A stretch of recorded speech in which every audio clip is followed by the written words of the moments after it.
Bonjour, bonsoir à toutes et à tous et soyez les bienvenus dans Looking for Rugby, l'émission qui arrive en retard. Chandelle peut-être un peu trop profonde, mais attention, il y a Nonou là. C'est ce qu'on appelle un bouchon. Aujourd'hui, à l'occasion de ce 13e opus, nous allons vous parler du plus célèbre des numéros 13, Brian fucking O'Driscoll.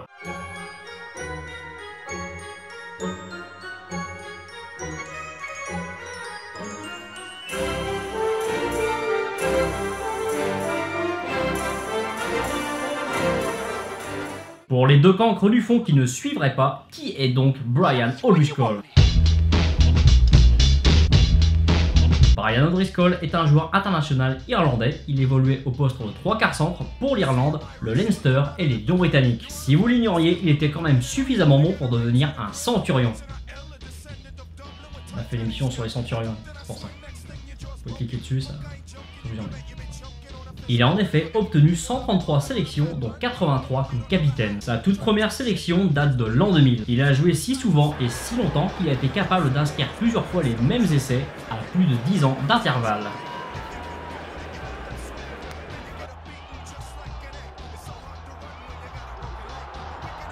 Les essais et le joueur étaient les mêmes, par contre la mode elle avait bien changé. En plus de ses sélections en équipe d'Irlande, il a également été plusieurs fois sélectionné avec les Lions britanniques. Il participe en effet à 4 tournées de la sélection des îles britanniques. A noter que pour la tournée des Lions de 2005, il est capitaine de la sélection. Lors du premier test match de cette tournée de 2005 en Nouvelle-Zélande, Brian O'Driscoll va se faire retourner comme une crêpe par Tana Umaga. C'est depuis cet épisode malheureux que les plaquages cathédrales sont interdits. Comme JFK ou NKM, Brian O'Driscoll est souvent appelé par ses initiales BOD. Mais dans la suite de cette émission, nous l'appellerons tout simplement Body.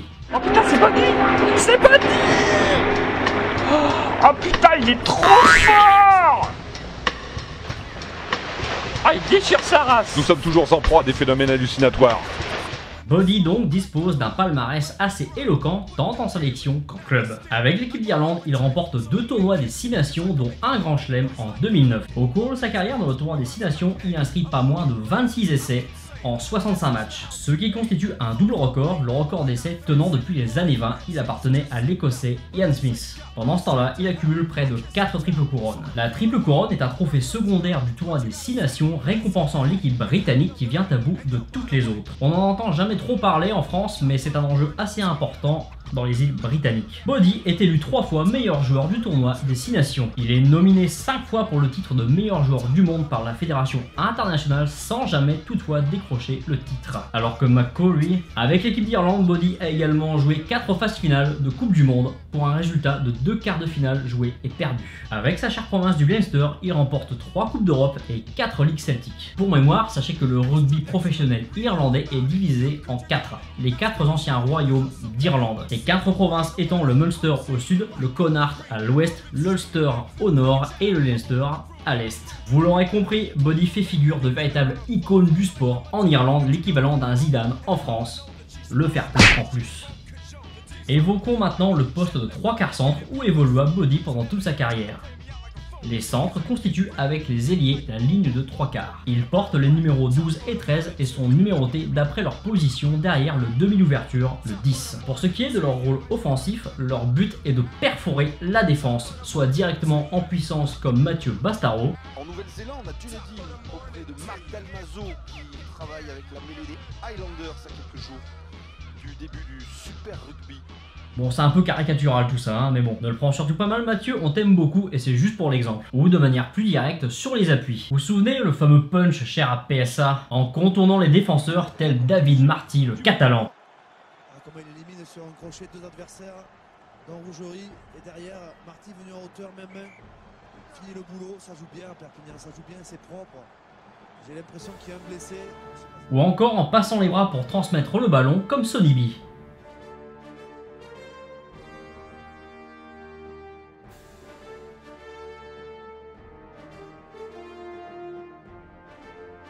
Bon, dans la réalité, aucun joueur n'est absolument comme ça, On a plutôt un savant mélange de ces trois paramètres. Et comme bien entendu on parle d'une paire de centres, il y a toujours moyen de répartir les rôles. La précision des passes et l'intelligence des combinaisons tactiques semblent quand même faire partie des fondamentaux du poste. Les centres sont de nos jours capables de rivaliser avec les avants au milieu du terrain, le milieu du terrain étant une des zones sensibles intéressantes du jeu, ainsi qu'au cœur des rucks. Certains de ces trois quarts centres sont du coup considérés comme un véritable quatrième, troisième ligne. Le rugby pratiqué en France tendrait à jouer plutôt physique, avec des coffres à ballon sans main qui toisent largement au-dessus de 100 kg. Mais les développements du jeu tel qu'il se pratique par exemple dans l'hémisphère sud tentent à montrer que c'est une idée de merde. La passe, le contournement, la vitesse et l'agilité sont les compléments indispensables à la puissance physique. Et ça n'est pas valable que pour les trois quarts centres. Sauf à compter systématiquement sur la faute défensive adverse, suivez mon regard. Très brièvement, leur rôle défensif, en général les centres sont intégrés dans le premier rideau, voilà, la défense en premier rideau, on vous fera une vidéo sur la défense qui parle de ça plus en détail. Le premier rideau donc dont font partie les trois quarts centres et il vaut mieux pour eux savoir plaquer, genre les centres traverses par exemple. Par contre, les joueurs marqués numéro 12 et 13 ne sont pas forcément interchangeables. Bon, petit aparté, tout ce que je vais dire là c'est de la théorie, hein. Voilà, sur le terrain des fois c'est un petit peu différent. Le numéro 12, le premier centre, prolonge l'action du 10 par sa technique et sa vision du jeu. Il peut être par exemple amené à jouer au pied souvent pour soulager son 10. C'était par exemple le cas de Mike Catt avec Johnny Wilkinson lors de la Coupe du Monde 2007. Ouais, le même Mike Catt qui s'est fait marcher dessus par John Alomu en 95. Ce type de 12 est souvent considéré comme un second ouvreur. Les numéros 13 comme Body sont considérés souvent comme des joueurs soit plus puissants, soit plus rapides qu'un numéro 12. Mais bon, ça c'est un petit peu caricatural, la réalité est parfois différente. Pour nous aider à y voir plus clair, quelques éléments de langage. Car la langue et les mots sont souvent le reflet d'une culture. Et nous allons voir ça tout de suite avec les noms des postes 9, 10, 12 et 13. En France, le numéro 9 est le demi-mêlée, le numéro 10 est le demi-ouverture, le 12, on l'a vu, c'est le premier centre, et le 13, le second centre. En Angleterre, on parlera de scrum half,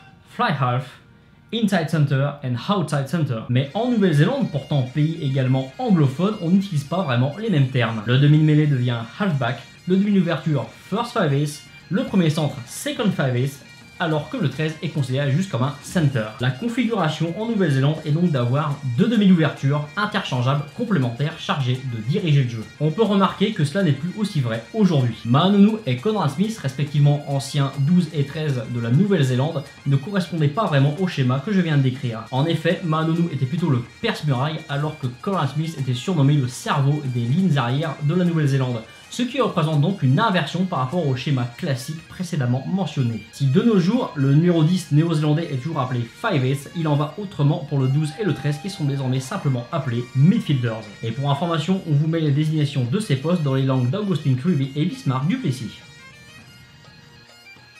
Au poste de numéro 13, on remarque donc que Body est parfaitement à sa place, mieux que cela même. Tout au long de sa carrière, Body est une référence mondiale à son poste de par sa capacité à créer le danger et à percer les défenses adverses. Il est un véritable modèle pour tous les trois quarts centres de notre époque. Parmi ses nombreuses qualités, on peut citer ses appuis, sa vitesse et sa capacité à casser les plaquages. Body est également un véritable leader. Il a une vision du jeu très étendue pour créer et exploiter des espaces.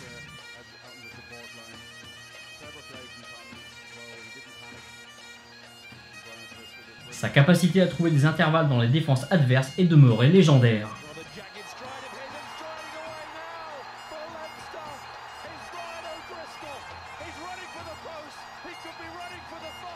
Il a également fait preuve au cours de sa carrière à une excellente adaptation au temps qui passe, qu'il s'agisse de sa baisse physique avec l'âge qui arrive ou alors de l'adaptation à l'évolution des règles. Il était excellent dans ce qu'on appelle le jeu dans la défense et était un passeur très précis avec un déchet très faible. L'intensité qu'il mettait dans son jeu et son professionnalisme lui donnaient souvent l'avantage sur des adversaires pourtant jugés meilleurs.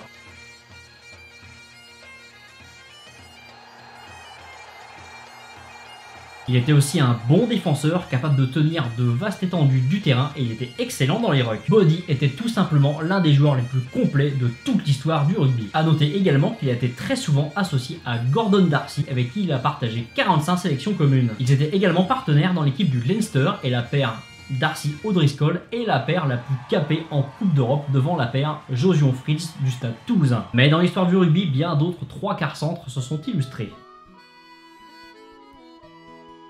À commencer par l'enfant de Tonins, Philippe Sella, le premier homme à atteindre les 100 sélections internationales. Mais aussi Yannick Josion, le platane toulousain, Tana Umaga, le sécateur All Black, Conrad Smith, mon préféré, Jean de Villiers, le capitaine des Springboks de l'ère Heineken Meyer, et l'Australien Tim Moran, double champion du monde, auteur notamment en 99 d'une demi-finale d'anthologie contre les Springboks champions en titre. Et sans oublier bien sûr David Marty, à l'image de Body, plus qu'un joueur, plus qu'un sportif, l'icône, l'idole de tout un peuple. Retiré du circuit depuis 2015, Body est maintenant consultant pour la télévision britannique.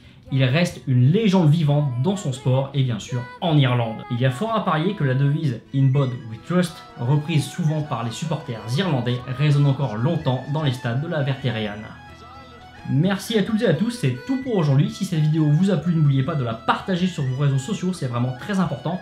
Un pouce bleu, c'est très bien aussi pour le référencement de la chaîne. N'oubliez pas de vous abonner si ce n'est déjà fait et à la prochaine. Ciao. Well, in the merry month of May, now from me home I started, left the girls and two, and nearly broken hearted, saluted father dear, kissed me darling mother, drank a pint of beer, me grief and tears smothered enough to reap the corn and leaf, for I was born, got a stout blackthorn, the banished ghost, and goblets, a brand new pair of brogues to rot the love of the bogs and frighten all the dogs on the rocky road. It's a double of 1, 2, 3, 4, 5. Hunt the hare and turn them down the rocky road, and all the ways to double and make for Aldida. In Mullingar that night I rested them so weary, started by daylight next morning light, and there he took a drop of the pure to keep me heart and drink, and that's the paddy's cure. When there he's up for drinking, they hear the lassie smile, laughing all the while at me curious style. To touch a heart a bubble, and they asked me was I hired, and wages I required till I was almost tired of the rocky road. It's a double and 1, 2, 3, 4, 5. Hunt a hare and turn them down the rocky road, all the way to double and make for Aldida.